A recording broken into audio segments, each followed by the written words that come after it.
Clay Patton on the Rural Radio Network. Coming up at the end of January, it's the 28th annual No-Till on the Plains Winter Conference. It's coming to Wichita, Kansas, January 22nd through the 24th. I have the opportunity now to talk with the executive director for No-Till on the Plains. That's Aaron Sawyers. And Aaron, you are now coming into, is this your second or your third annual winter conference that you've been the executive director? Give us a rundown what's happening this year. This is my second year in the position, so I've been here about 18 months. So really the first full cycle of going through a conference, seeing what I wanted to change maybe a little to make things my own, spin on what, has traditionally been a really, really good conference. So minor changes.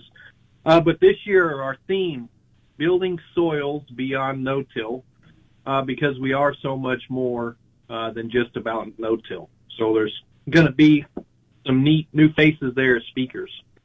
Sounds like it's going to be a great one. Is there one in particular or several speakers that you're really looking forward to, or maybe this is their first time being a speaker at the Winter Conference?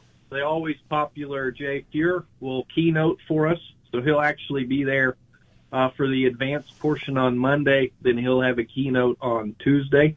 Barry Fisher is another one of our keynotes. And then as far as a new person that I'm really excited about, I heard Jorge Garibay speak this fall at a field day, and he's a really neat guy. He's a beekeeper. He's got a really unique perspective on pollinators and how they help increase soil health. There'll be a lot of great things coming up. And again, No-Till on the Plains, now into its 28th year with its winter conference, no-till farming, a practice that continues to gain popularity and traction across the country. And Aaron, that really brings me up to a question. Now, after 28 years, and granted, I realize you're just into 18 months of it, but with folks like Jay Fuhr, who have been probably to all 28 conferences, are you still seeing new faces? Are still new people coming in or questioning, maybe looking at it? Or are we finally starting to get in far enough that we really see a lot of the same people back again? I think last year when we looked at the survey we gave after just a simple of years of attendance, I can't remember if it was 45 or 50 people that it was their first year at conference out of the almost 400. And with that too, Aaron, because obviously you don't just show up, do the annual winter conference, and are done for an entire year. You're constantly working with No-Till on the Plains throughout the year, whether it be different conferences or field days. So talk to us, any success stories now from your first full year and a half in the position? I told somebody the other day, a sponsor had called and asked the demographics or, geography of where attendees may come from, and I said, in the 18 months that I've been here, I've been from Dallas, Texas to Bismarck, North Dakota, and from Burlington, Colorado to Sensawa Mound, Wisconsin, on field days, bus tour, just going to other people's conferences, trying to get out there and really meet people where they're at, extend an invite, and kind of put a face to it. So it's neat to have, met people. To me, that's kind of the success story, is just getting out and meeting people where they're at. Exactly. Going out on farms, getting to see it firsthand, getting your hands in the dirt and go through there. Aaron, you've got quite a background when it comes to production agriculture as well. Why are you in this position as executive director? What is your faith and your belief behind no-till farming?